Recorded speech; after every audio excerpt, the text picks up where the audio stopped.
Hey everyone, तो आज मैं आप लोगों के साथ ओ माय जान let's be Izan fan fiction का पार्ट 3 एक्सप्लेन करने वाली हूँ। तो शुरू करते हैं। और इससे पहले this fan fiction is written by pink milk, so you can check her profile on Wattpad app. तो लास्ट पार्ट में हमने जान को उसके इबो के लिए प्यार को मना करते हुए देखा।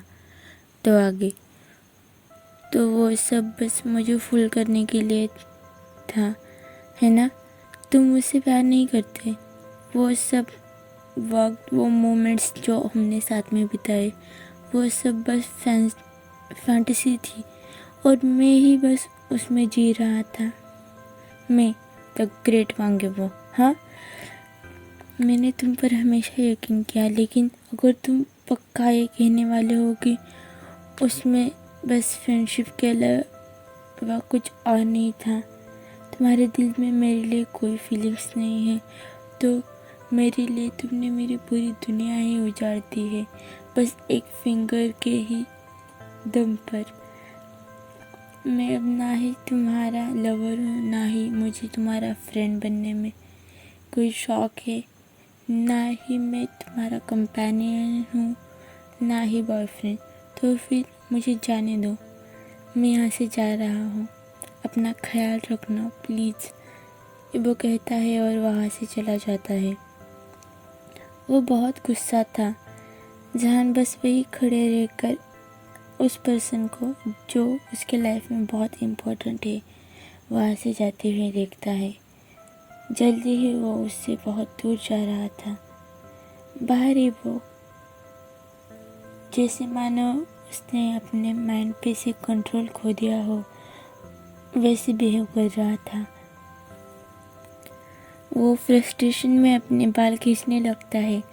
उसे इस बात की भी परवाह नहीं थी कि लोग अब उसके आसपास जमा हो रहे हैं और उसे ऐसे करते हुए देख रहे हैं, लेकिन उनमें से कोई भी हिम्मत करके इबो के पास नहीं जाता। इबो का मूड इतना ख़राब देखकर इबो तभी एक कार देखता है जो कि फुल स्पीड में आ रही थी। वो बहुत सैड सी स्माइल करते हुए उस कार की तरफ बढ़ता है। वो कार अब उसी की डायरेक्शन में आ रही थी। तभी दूसरी साइड इवो का मैनेजर भागते हुए उस बिल्डिंग के अंदर जाता है। वहाँ एक ऑकवर्ड सा साइलेंस था जो इवो के मैनेजर के वहाँ गिरते पड़ते आते हुए डिस्टर्ब हो जाता है। वो जान के पास जाकर उसे जो अभी बाहर हुआ उस बारे में बताने लगता है, लेकिन वो अपना सेंटेंस पूरा करे उससे पहले ही जान वहाँ से भागता है। जान भाग रहा था, उसका दिल ज़ोरों से धड़क रहा था। उसे बस एक ही चीज़ पता थी कि उसे अपने डीडी को देखना है। वो गॉड से प्रे करने लगा ताकि इवो को वो प्रोटेक्ट कर सके। उसे पता नहीं था और उसे ना ही पता चलता है जब वो रोने लगता है। वो उस पर्सन के लिए रो रहा था जिसने अभी केयरलेसली उसकी इंसल्ट की थी, वो भी पूरी मीडिया के सामने, दोनों की भी रेपुटेशन की परवाह किए बिना। जब जान वहाँ पहुँचता है वो इवो को ढूंढने लगता है। उसे अब समझ आ रहा था कि वो कितना गलत था। तभी वो किसी को नोटिस करता है दूर, जो कि खून से लथपथ था, लाइक कोई ब्लड के पूल में उसने नहा लिया हो, इस टाइप में। उसकी पूरी बॉडी ब्लड में कवर थी। जैसे जैसे जान उस तरफ बढ़ रहा था उसका दिल ज़ोर ज़ोर से धड़क रहा था और उसे बहुत तकलीफ़ हो रही थी। वो रोए जा रहा था। जब वो वहाँ जाता है वो इबो को देखता है जो वहाँ खून से लथपथ शर्ट में बैठा हुआ था। वो सेल्फी ले रहा था। वो वहाँ पे लोगों की आवाज़ भी सुनता है। वो इबो को समझाने की कोशिश कर रहे थे, उसे वहाँ से उठने को कह रहे थे, क्योंकि जिस पर्सन को अभी इबो ने बचाया, जिसे चोट लगी थी, उसे उन लोगों ने इबो की हेल्प से पहले ही हॉस्पिटल भेज दिया था। बस एक और सेल्फी और मैं इन्हें पोस्ट कर दूंगा, फिर देखते हैं जान कैसे रिएक्ट करेगा। मैं अब इमेजिन तक कर सकता हूँ वो एग्जैक्टली कैसे रिएक्ट करेगा अगर मैं मर जाऊँ। ईवो वहाँ रोड पे बीचों बीच बैठे हुए, पूरे खून से भरे कपड़ों में, हाथ में फ़ोन लेकर ये बेतुकी बातें कर रहा था कि तब कोई उसकी कॉलर पकड़ उसे खींचता है। ईवो को समझ नहीं आता कि क्या हुआ। उसे बस किसी के सॉफ्ट लिप्स उसके लिप्स पर फील होते हैं। उसकी आंखें खुली की खुली रह जाती है जब वो उस पर्सन का फेस देखता है जो उसे पब्लिक में किस कर रहा था, लेकिन वो पर्सन जान है।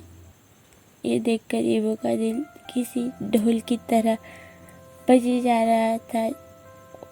उस ढोल से भी ज़्यादा जोर से बज रहा था। अपने कांपते हाथों के साथ वो जान की स्लिम वेस्ट को पकड़ उसे अपने और पास खींचता है। वो किस ब्रेक कर जब जान अपने हाथ ईवो के नेक के पास ले जाता है, ईवो फिर से उसे किस करने लगता है। फिर स्टार्ट में तो वो किस बहुत हार्श थी, लेकिन बीच में वो स्वीट और लास्ट में फायरलेसली पैशनेट थी। जब ईवो जान को हवा के लिए थोड़ा सा ही करते देखता है और जल्दी से वो किस ब्रेक करता है। वो दोनों अब एक दूसरे की आंखों में देख रहे थे। इतने अच्छे टाइम में जान कंफ्यूजली पूछता है, क्या तुम सच में एक्टिंग छोड़ने के लिए तैयार हो?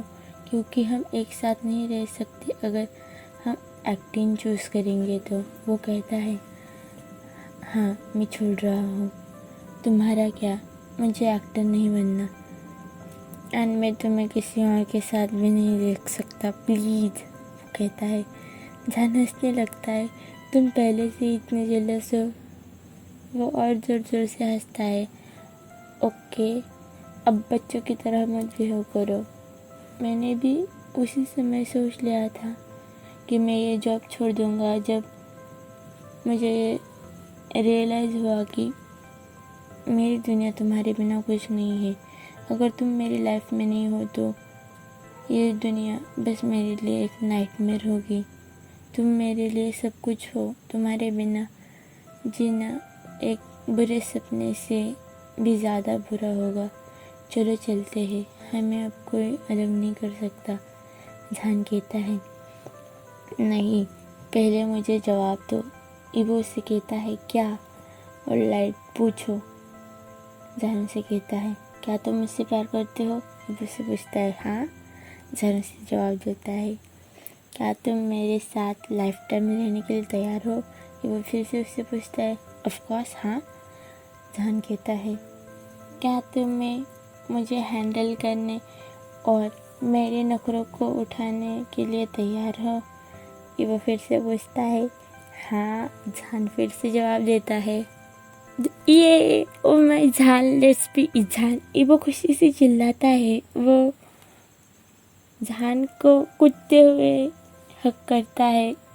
जान अब से अब उसका official boyfriend, soon to be wifey, उसका सोलमेट, उसका लाइफ पार्टनर सब कुछ था। जान भी उसे उतनी ही हैप्पीली हक करता है। वो दोनों फिर अलग होकर हाथ पकड़ लेते हैं और अपने लाइफ के न्यू स्टार्ट के लिए वहाँ से चल पड़ते हैं। तो इसी के साथ ये फैन फिक्शन ख़त्म होती है। गाइस, ये एक वन शॉट फैन फिक्शन थी। अगर आप चाहो तो मैं आपके साथ ऐसे ही कुछ फैन फिक्शन शेयर करूँगी। और अगर आप चाहते हो कि मैं कोई लॉन्ग फैन फिक्शन आपके साथ शेयर करूँ तो आप मुझे कमेंट्स में बता देना। मैं वैसे करने की ज़रूर ट्राई करूँगी। और अगर आपको ये वीडियो पसंद आई हो तो वो भी मुझे कमेंट्स में बताना। Bye bye guys.